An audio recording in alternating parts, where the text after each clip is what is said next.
Gunung Gede dikenal sebagai salah satu jalur pendakian terpopuler di Jawa Barat, tapi di balik keindahan hutan tropis dan kabut yang menyelimuti puncaknya, tersimpan kisah yang tak pernah diberitakan. Sebuah perjalanan yang seharusnya penuh tawa dan semangat, berubah menjadi mimpi buruk yang membekas seumur hidup. Dimulai dari suara tawa di balik kabut bau melati yang muncul tanpa sebab, hingga sosok perempuan berkebaya putih yang tak pernah berhenti menatap. Inilah kisah nyata pendakian kami ke Gunung Gede saat satu teman tak pernah kembali, dan 3 orang lainnya pulang dengan sesuatu yang ikut dari atas sana.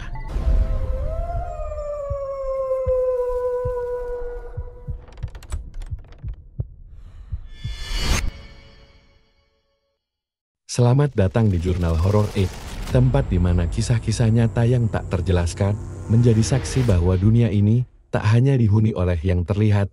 Cerita kali ini datang dari sebuah pendakian yang tampaknya biasa, tapi berubah menjadi mimpi buruk yang tak akan pernah terlupakan. Namaku Dane, dan kisah ini bukanlah dongeng. Ini benar-benar terjadi di sebuah pendakian yang awalnya kami kira hanya akan menjadi liburan akhir pekan biasa. Tahun-tahun 2017, aku bersama 3 orang sahabatku Reza, Andi, dan Yoga memutuskan untuk menaklukkan Gunung Gede lewat jalur Cibodas. Kami adalah pendaki amatir, tapi cukup sering naik gunung dan merasa cukup tahu bagaimana caranya bersikap di alam. Tapi Gunung Gede bukan gunung sembarangan, ada banyak cerita misteri, mitos dan larangan yang dibisikkan dari mulut ke mulut para pendaki, tentang tempat-tempat angker, tentang sosok-sosok yang kerap muncul di jalur pendakian, dan tentang orang-orang yang hilang lalu tak pernah ditemukan. Kami tak menggubris semua itu. Bagi kami, cerita-cerita mistis itu hanya bumbu penyedap yang dibesar-besarkan. Kami terlalu percaya diri, terlalu meremehkan. Kami pikir, asal kami jaga kebersihan, sopan santun, dan tidak berbicara sembarangan, semuanya akan baik-baik saja. Tapi kami salah besar, karena malam itu Gunung Gede menunjukkan wajah aslinya, dan percaya atau tidak, hanya kami bertiga yang bisa pulang dan 1 orang. Reza, pulangnya tidak dalam keadaan yang sama lagi. Perjalanan kami dimulai dari base camp Cibodas sekitar pukul 8 pagi. Langit cerah, udara sejuk, dan suara burung bersahutan membuat suasana tampak begitu bersahabat. Jalur tanah yang masih basah akibat hujan malam sebelumnya tak membuat semangat kami surut. Di sepanjang perjalanan menuju Telaga Biru, kami saling bercanda, sesekali menyanyi sembarangan, merasa seolah kami adalah penguasa alam. Tapi suasana perlahan berubah, begitu kami mendekati kawasan telaga itu, langkah Reza tiba-tiba terhenti. Ia berdiri diam, menatap ke arah pepohonan yang rimbun di sisi kiri jalur, tatapannya kosong, rahangnya sedikit terbuka seolah sedang melihat sesuatu yang mengejutkan. "Ada apa, Za?" tanya Andi sambil menepuk pundaknya. Reza tak langsung menjawab. Matanya masih terpaku pada celah di antara pepohonan, tempat kabut tipis menggantung dan bergerak pelan seperti asap. Lalu perlahan, dia berbisik, "Kalian gak lihat, ya?" Kami menoleh ke arah yang sama, tapi tak ada apapun di sana, hanya barisan pohon dan semak yang bergerak lembut ditiup angin.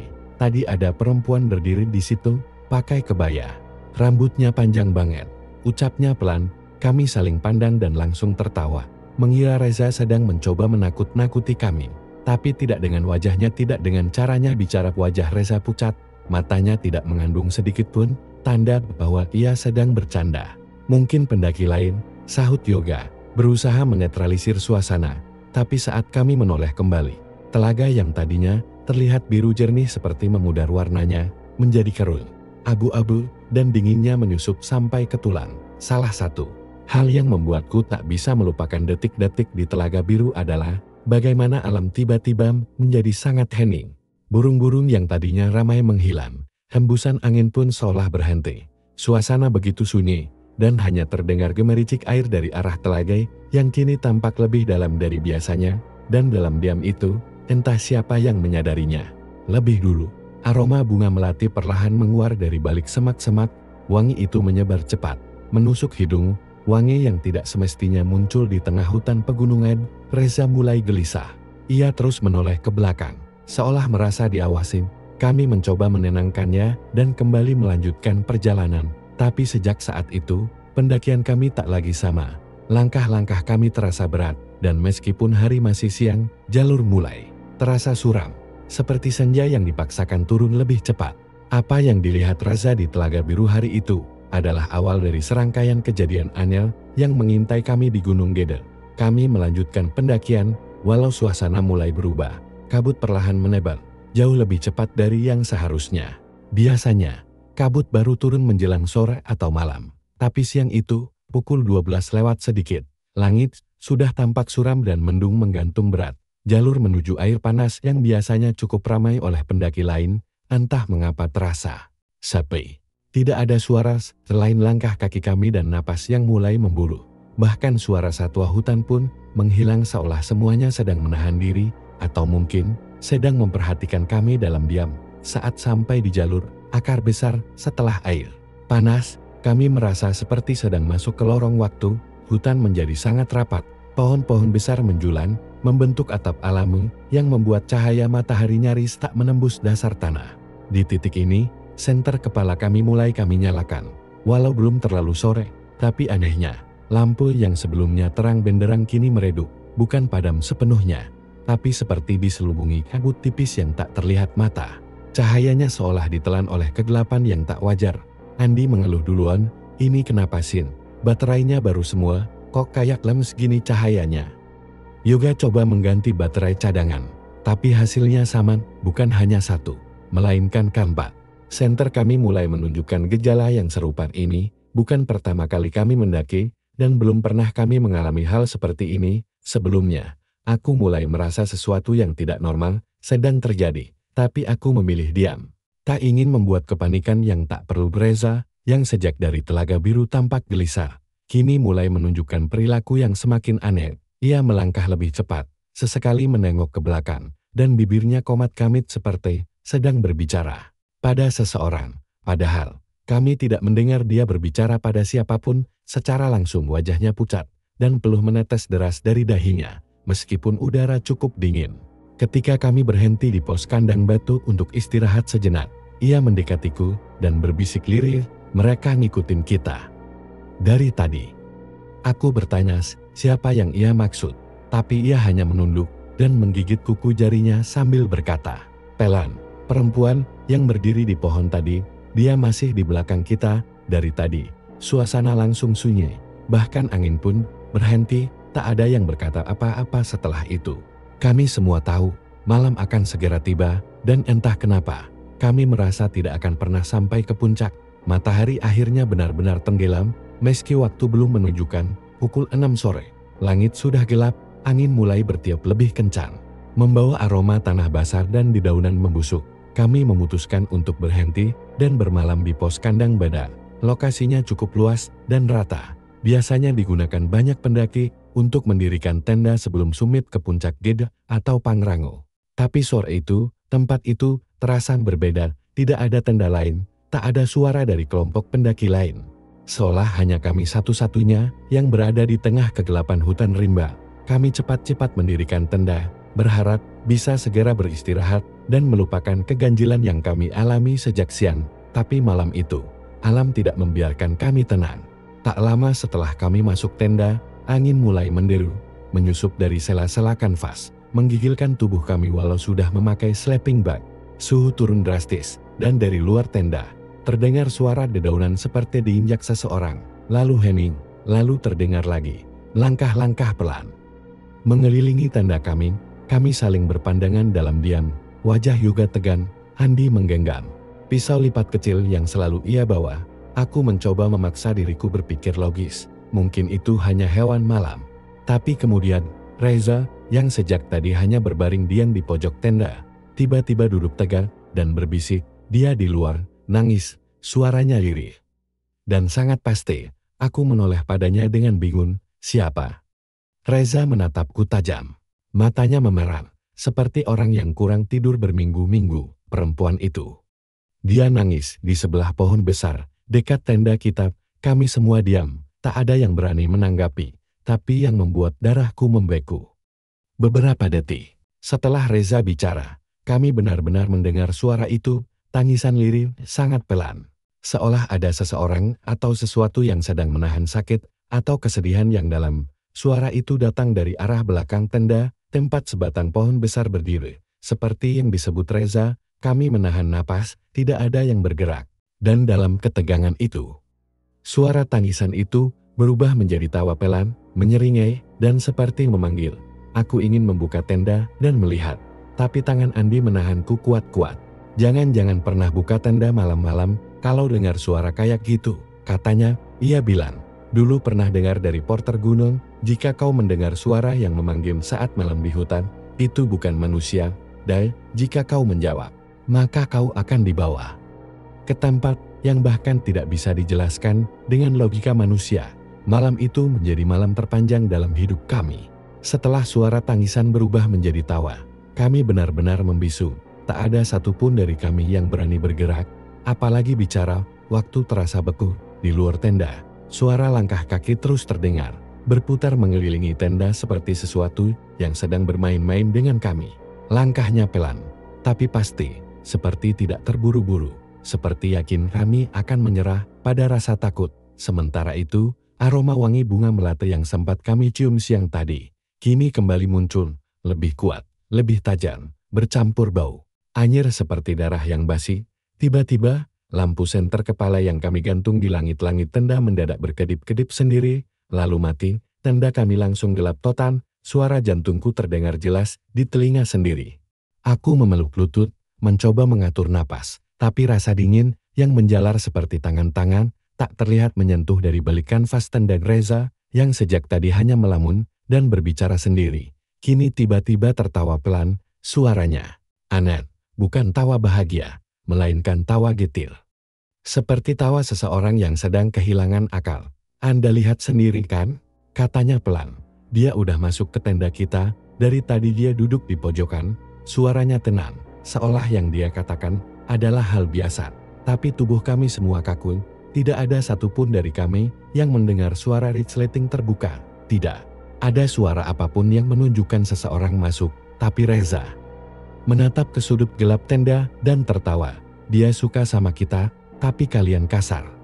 Kalian ketawa pas dia lewat tadi siang. Keringat dingin membasahi punggungku. Aku ingin menyalakan senter cadangan, tapi tanganku gemetar hebat. Yoga mulai membaca doa. Suaranya bergetar, tapi berusaha lantang. Reza makin menjadi-jadi. Ia bicara cepat, tak karuan, menyebut-nyebut nama seseorang. Ratih. Kamu nggak marah kan? Mereka nggak ngerti. Jangan ajak mereka ikut juga. Cukup aku aja. Dan tiba-tiba, sesuatu bergerak dari sudut tenda, kanvas tenda kami bergetar. Bukan dari luar, tapi dari dalam. Seperti ada binatang besar merayap di antara kami. Kami berteriak serempak. Dan untuk pertama kalinya dalam pendakian itu, aku benar-benar yakin kami tidak sendirian di dalam tenda. Pagi datang tanpa kami sadari. Bukan karena kami tidur, tapi karena malam itu, kami semua terjaga, terdiam, saling memeluk ketakutan. Dalam kegelapan tenda yang seperti kuburan saat cahaya matahari perlahan menyusup dari balik kanvas, kami tak langsung keluar. Kami hanya saling pandang, memastikan bahwa kami masih ada, bahwa kami masih hidup. Tapi ada satu yang berbeda. Reza. Ia duduk mematung di pojok tenda, dengan wajah kosong dan mata merah yang menatap lurus keluar. Ia tak berkata apa-apa, tak menjawab saat kami panggil, hanya diam dan menggenggam erat batu kecil yang entat dari mana ia ambil. Kami mencoba memberinya makan, tapi dia menolak. Bahkan sekadar meminum air pun tidak. Mulutnya hanya bergerak-gerak, seperti sedang berbisik pada sesuatu. Aku mendekat, mencoba mendengarkan. Dan apa yang kudengar membuat tengkukku merinding. Reza menyebut nama itu lagi. Ratih, kali ini dengan nada pelan dan manja, seperti seorang kekasih yang sedang membujuk. Aku udah nurut. Jangan ajak mereka. Aku ikut, tapi mereka jangan. Kasihan mereka, Ratih. Andi mencoba menyadarkannya dengan menepuk pundaknya. Tapi tiba-tiba Reza berteriak keras. Jangan sentuh dia. Jangan sentuh dia. Teriakannya membuat kami semua terlonjak. Matanya melotot, penuh kemarahan. Tapi bukan pada kami, melainkan ke arah kosong di sampingnya, seolah memang ada sosok yang sedang duduk di situ. Kami sadar ini sudah terlalu berbahaya. Kami harus turun, tak peduli seberapa lelahnya tubuh kami, seberapa berat jalur yang harus kami tempuh. Gunung Gede sudah bukan tempat yang bisa kami tinggali lebih lama. Tapi satu masalah muncul. Reza menolak turun. Ia mengamuk saat kami mencoba membujuk. Ia bilang tempatnya bukan di bawah lagi. Aku udah janji. Aku harus tinggal. Pratil bakal marah kalau aku ninggalin dia sekarang. Yeogia yang paling sabar di antara kami mencoba memeluk Reza dari belakang untuk menenangkan.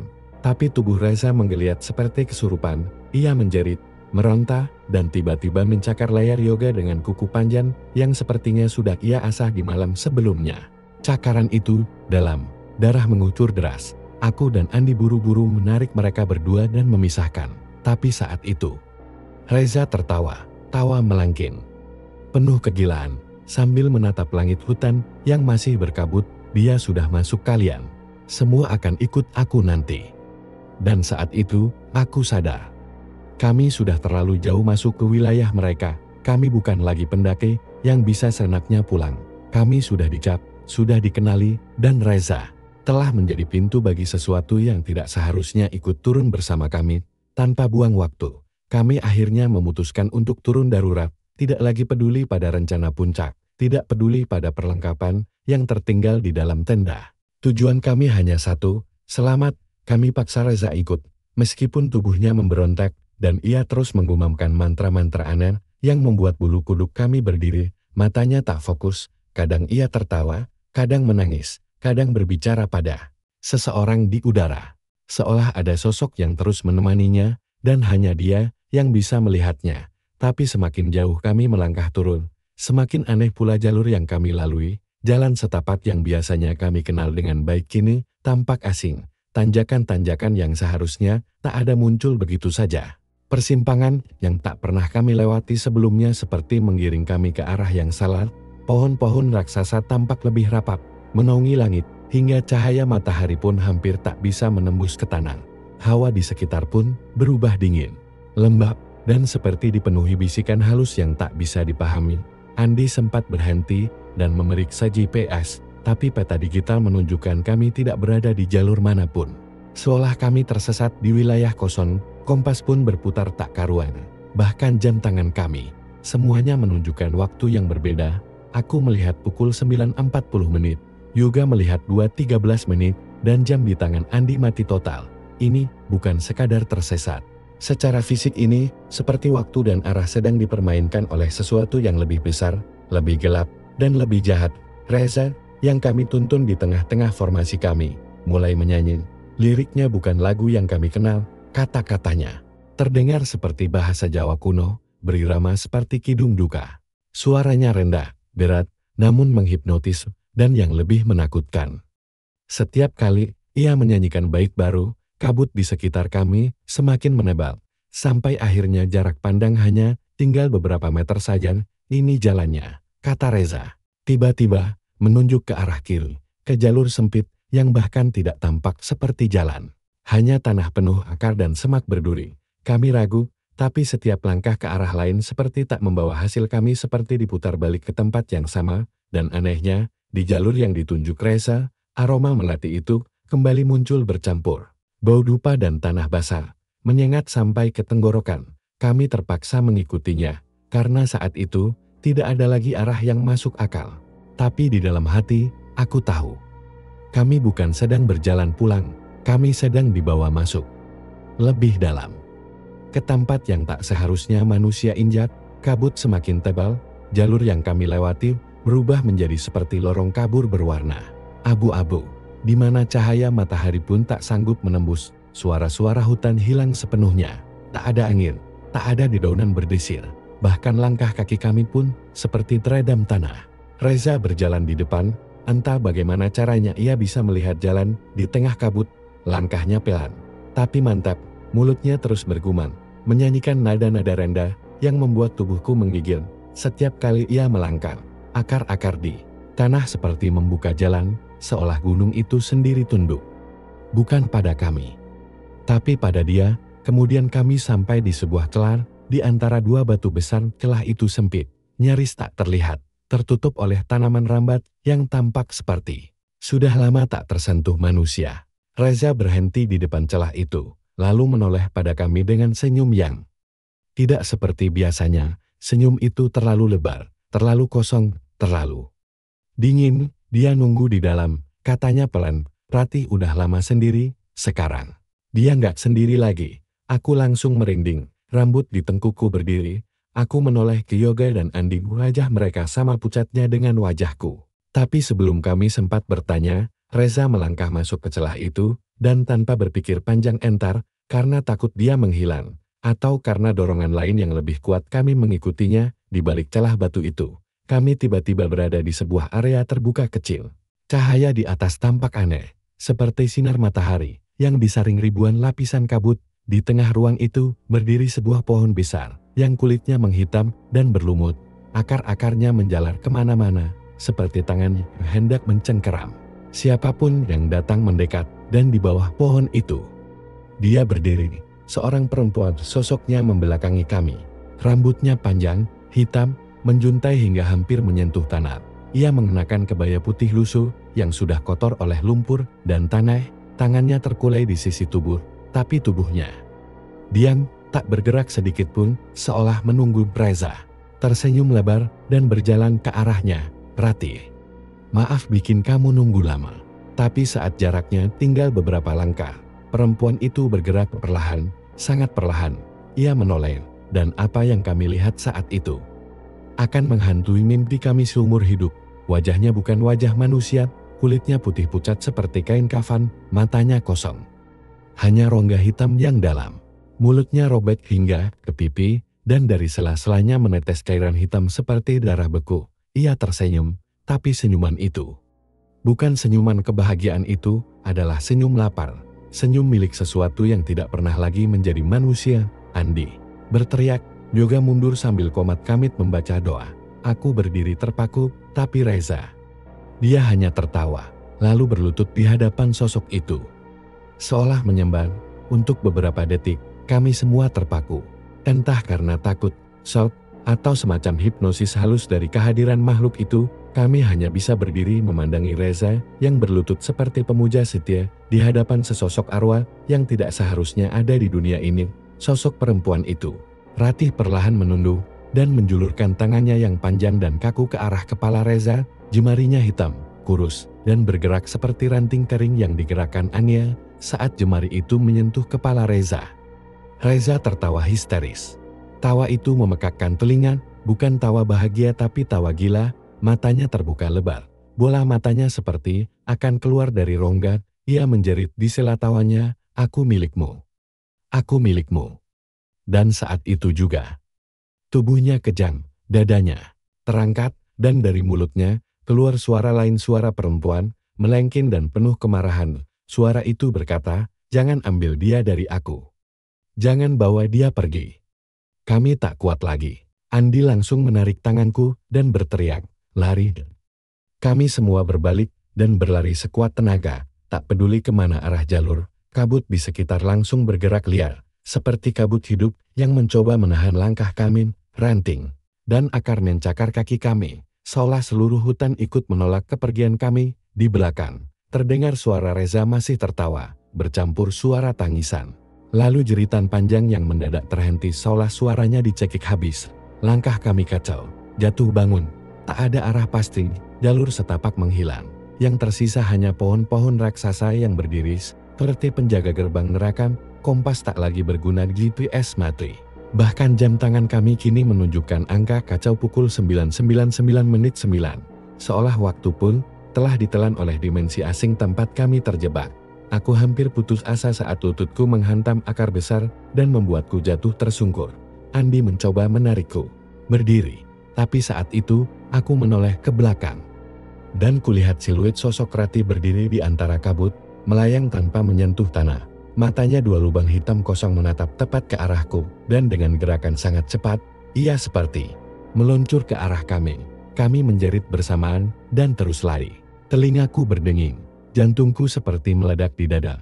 Langkah kami seakan tidak sampai kemana-mana, tapi di tengah kekacauan itu, Yoga tiba-tiba terjatuh dan berteriak, lihat, jalan. Adia, jalan. Kami menoleh, dan benar dari celah kabut, samar-samar terlihat jalur setapak kecil dengan penanda pos pendakian lama yang familiar. Tanpa pikir panjang, kami berlari ke arah sana, Tapi kabut terus mencoba menelan kami. Suara-suara mulai terdengar dari segala arah, bisikan, tawa, tangisan, dan suara Reza yang memanggil nama kami satu persatu dengan nada mengejek. Kami tak menoleh. Kami tahu apa yang menunggu jika kami menoleh. Kami terus berlari mengikuti jalur. Setapak yang muncul samar di tengah kabut, entah dari mana datangnya. Jalur itu seperti ditarik tiba-tiba dari ketiadaan. Tapi bagi kami, itu adalah satu-satunya harapan untuk keluar dari mimpi buruk ini. Nafas kami memburu, dada seperti terbakar, kaki serasa mau kopot. Tapi kami tak berhenti, tak berani, karena di belakang kami tahu sesuatu sedang mengikuti. Bukan lagi hanya rating, tapi sesuatu yang lebih tua, lebih gelap, dan lebih lapar. Lalu, di antara langkah kami yang kacau, terdengar suara itu, dentingan kecil. 1, 2, lalu banyak suara lonceng kecil berdentang bersahutan, seperti dari ribuan arah sekaligus. Dentingannya halus, namun sangat menusuk.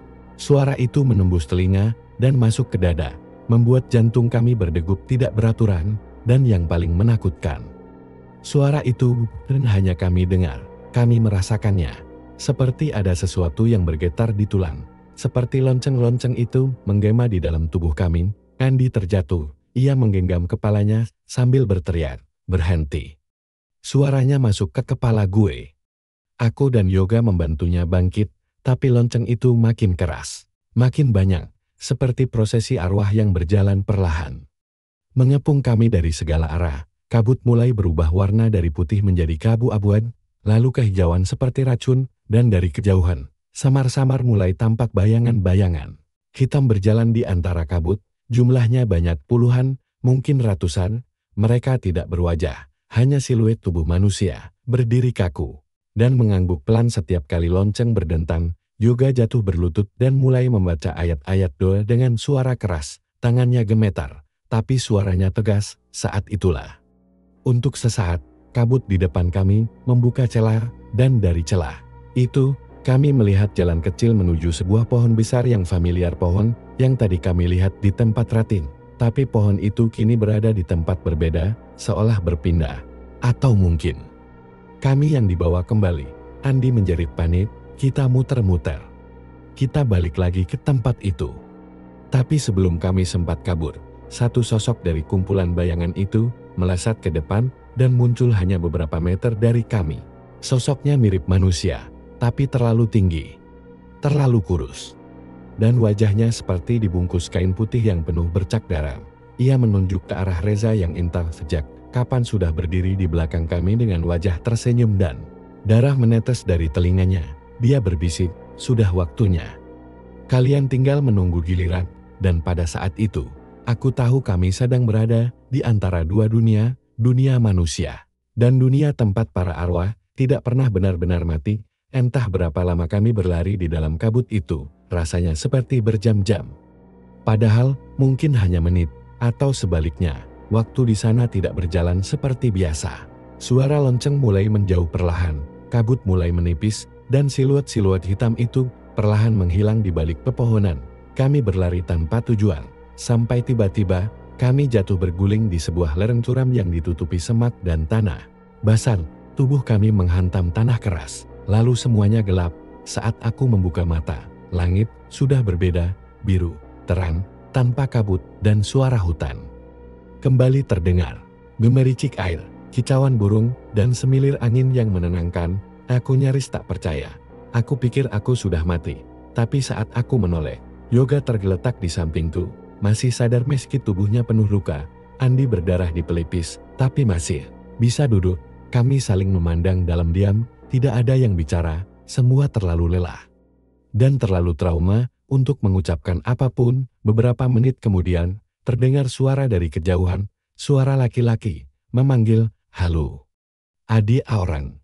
Halo. Suara itu nyata, manusia relawan pencari pendaki. Kami berusaha membalas, walau dengan suara serak dan tubuh gemetar. Tak lama kemudian, dua orang dengan seragam SAR muncul dari semak-semak dan langsung menghampiri kami. Mereka terkejut, lalu mengabari lewat radio bahwa 3 dari 4 orang yang hilang telah ditemukan hilang. Kami saling pandang. Aku langsung bertanya, "Kami hilang berapa lama?" Salah satu relawan menatap kami lekat-lekat, lalu berkata, 3 hari, kalian terakhir terpantau di pos kandang badak setelah itu jejak kalian hilang total. Kami cari kemarin, tapi jalur ini kosong. Baru hari ini, kami temukan jejak yang aneh. Kalian ada di jalur turun, yang bahkan sudah ditutup. Sejak tahun 2015, aku tercekat 3 hari. Tapi di pikiranku, semua yang kami alami tidak lebih dari 1 malam. Bahkan jam tangan yoga masih menunjukkan tanggal dan waktu yang salah, pukul 9.99:09, tanggal 00.0000, dan yang lebih membuat kami terdiam. Saat relawan itu bertanya, 1 orang lagi mana? Yang namanya Reza. Kami semua terdiam lama, lalu Andi berkata dengan suara rendah, dia tinggal di atas. Tapi kami tahu, itu bukan jawaban yang sebenarnya. Karena Reza tidak hanya tinggal di atas, Reza telah diambil. Dan yang lebih mengerikan, kami belum tahu apakah sesuatu ikut turun bersama kami. 1 hari setelah kami dievakuasi dari Gunung Gede, kabar mengejutkan datang. Reza ditemukan, tapi bukan di atas gunung. Ia ditemukan oleh warga beberapa kilometer dari jalur pendakian, tepatnya di pinggir sungai kecil dekat perkebunan, dalam kondisi telanjang, tubuh penuh luka gores, dan mulutnya terus menggumam bahasa yang tidak dikenali. Warga yang menemukannya mengaku awalnya mengira ia korban kekerasan atau kecelakaan. Tapi saat mereka mendekat, Reza tiba-tiba menatap mereka dengan mata melotot dan berkata, dia masih ngikut. Dia di belakang kamu. Ia segera dibawa ke rumah sakit daerah, lalu dirujuk ke ruang psikiatri, dan saat kami datang menjenguk, kami tidak mengenalinya lagi. Tubuh Reza kurus kering, matanya cekung dalam, kulitnya seperti tak pernah terkena matahari selama berbulan-bulan. Tapi yang paling mengerikan adalah suaranya. Suara Reza yang dulu ceria kini berubah menjadi serak dan dalam, seperti suara tua. Dari dasar sumur, ia menatap kami dan tertawa pelan. Tawa itu dingin, kosong, dan menggema di kepala kami lebih lama daripada seharusnya. Perawat bilang, Reza tidak bisa tidur. Setiap malam ia menjerit, memukul tembok, bahkan mencakar dirinya sendiri. Dokter mencoba menenangkannya dengan obat, tapi setiap kali ia mulai tertidur, ia akan terbangun dengan jeritan, berkata bahwa ia sedang dikubur hidup-hidup, bahwa Ratih membawanya ke dalam tanah, dan tubuhnya terikat oleh akar-akar besar. Ia berkata, kepalaku dikubur, tapi mataku masih bisa lihat. Masih bisa lihat kalian semua. Kami menatap dari balik kaca observasi, tak satu pun dari kami berani masuk ke ruangannya, dan saat itu Reza menoleh tiba-tiba, menatap tepat ke arah kami. Padahal kaca ruang itu dari satu arah, tidak seharusnya ia bisa melihat, tapi matanya mengikuti gerakan kami. Dan bibirnya bergerak pelan. Aku belum selesai, Andi langsung mengajak kami keluar. Ia pucat, tangannya gemetar saat menyalakan rokok di parkiran rumah sakit. Kami semua terdiam. Hening, lalu Yoga dengan suara serak berkata, lo ngerasa gak sih kayak dia gak sendirian di situ? Kami tak menjawab, tapi dalam hati kami tahu, apapun yang bersama Reza di gunung itu masih bersamanya sekarang, dan mungkin sebagiannya juga ikut turun bersama kami. 2 minggu setelah pendakian itu, kehidupan kami tidak pernah benar-benar kembali normal. Tubuh kami memang sembuh, luka luar mengering, nafas mulai teratur, dan kami kembali ke rumah masing-masing. Tapi malam adalah siksaan yang tak pernah selesai.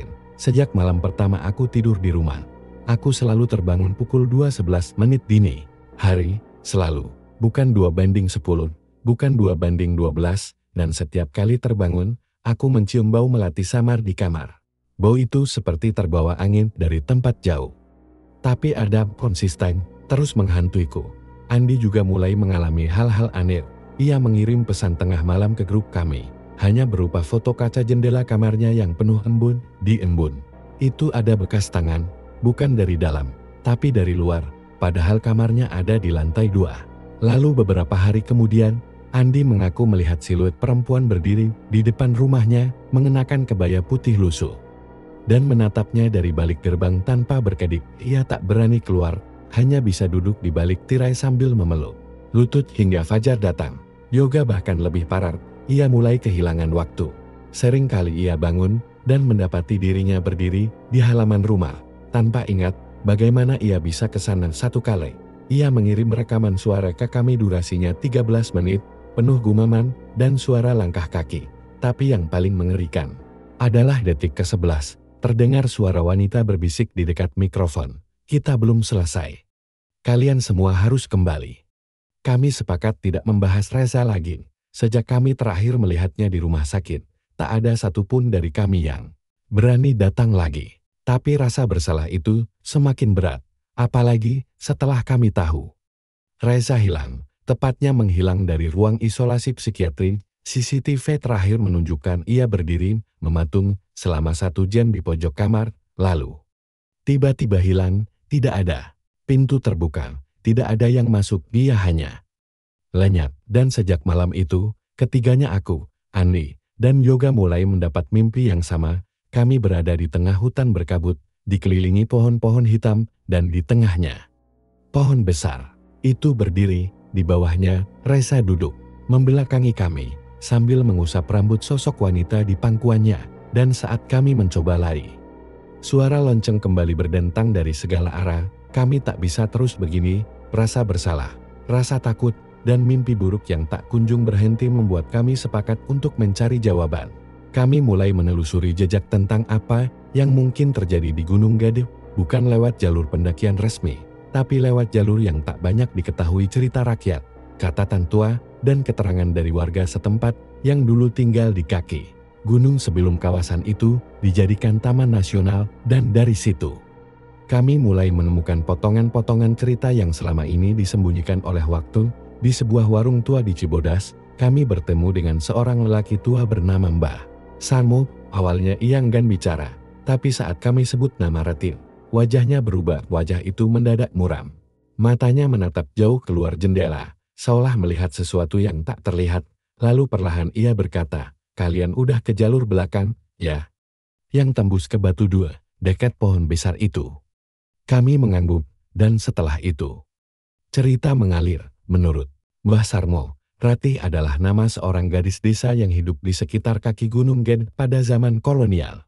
Ia dikenal cantik, pendiam, dan sering membantu orang-orang sakit dengan pengobatan tradisional. Tapi di balik kelembutannya, ia menyimpan rahasia besar. Ia seorang pemuja leluhur gunung, dan dipercaya memiliki kemampuan untuk menjembatani dunia roh dan dunia manusia. Orang-orang mulai mencurigainya ketika satu persatu warga desa yang ia obati hilang tanpa jejak, dan mereka semua terakhir terlihat bersamanya di lereng gunung. Desa akhirnya mengusir Ratih, tapi sebelum pergi, Ratih mengutuk mereka. Ia berkata, "Tubuhku boleh kalian buang, tapi jiwaku akan tetap tinggal di sini, di akar-akar gunung ini. Dan siapapun yang lewat jalanku akan jadi bagian dari keluargaku." Warga percaya. Ratih lalu membunuh dirinya sendiri di bawah pohon besar yang tumbuh dari batu keramat di lereng Gede. Sejak itu, banyak kejadian aneh terjadi di jalur lama.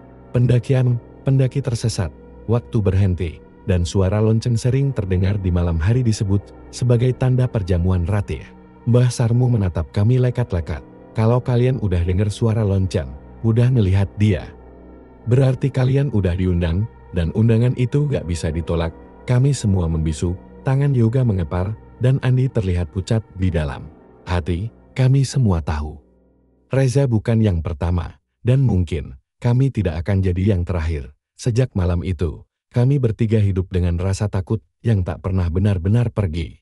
Kadang, saat sedang sendiri, aku masih mencium bau melati yang muncul entah dari mana. Kadang terdengar suara tawa Reza di balik jendela kamarku pelan, tapi sangat jelas. Yoga mulai jarang bicara. Ia memutuskan tinggal di pesantren kecil di luar kota, mencoba menenangkan diri lewat doa dan ibadah. Sementara Andi pindah rumah diam-diam, tak pernah mengangkat telepon kami lagi, seolah ingin melupakan semua ini. Padahal kami tahu, tak ada yang bisa melupakan undangan dari Ratih. Yang paling mengganggu adalah mimpi itu masih datang hampir setiap malam. Pohon besar, kabut, suara lonceng, dan siluet Reza yang duduk memeluk sesuatu yang samar. Dan selalu, mimpi itu diakhiri dengan suara pelan yang berbisik di telingaku sebelum aku terbangun. "Kamu masih ada waktunya, tapi nanti giliranmu datang juga." Kami tak tahu apakah ini bentuk trauma atau peringatan, tapi satu hal yang pasti, Gunung Gede menyimpan sesuatu yang tidak terlihat, sesuatu yang tidak ingin diganggu. Dan kami tanpa tahu, tanpa sengaja sudah melangkah terlalu jauh ke wilayah yang bukan milik manusia. Jadi jika suatu hari kamu naik ke Gunung Gede, dan tiba-tiba jalurmu terasa berbeda, waktu terasa melambat, atau aroma melati menyusup ke hidungmu tanpa alasan, jangan jawab suara yang memanggil namamu. Jangan ikuti tawa di balik kabut, dan jangan pernah menoleh ke belakang, karena bisa jadi dia sedang menunggumu. Berarti sedang mencari anggota baru. Cerita ini bukan untuk menakut-nakuti, tapi sebagai pengingat bahwa di balik keindahan alam Indonesia, ada dunia lain yang hidup berdampingan dengan kita. Terima kasih telah menyimak cerita ini di Jurnal Horor ini. Jangan lupa like, komen, dan subscribe. Dan ingat, jika suatu saat kamu mendaki gunung dan menemukan jalan yang terasa asing, mungkin itu bukan salah langkah, tapi undangan dari mereka yang tak terlihat. Selamat malam. Dan hati-hati kalau kamu bermimpi malam ini.